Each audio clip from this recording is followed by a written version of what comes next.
Okay, bro. So, um, this is what I was trying to show you. Your strumming pattern,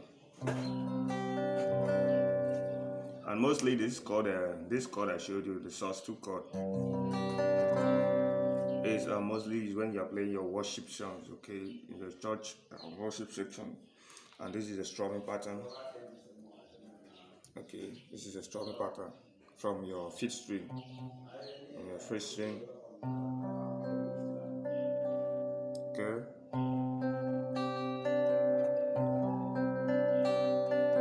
Okay. Dun dun dun dun dun dun. Dun.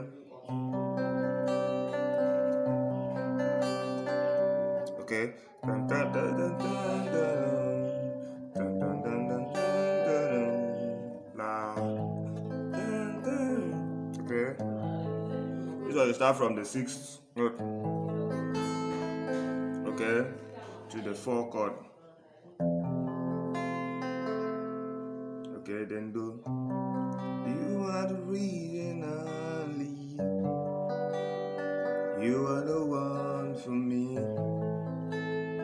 You are the one for me. Okay. You are the reason I live. You are the one for me. You are the one for me.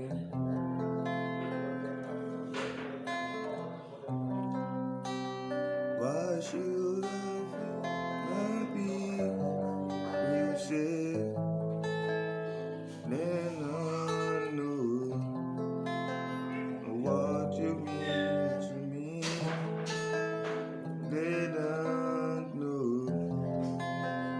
what you mean to me. Okay, so that is your source to God.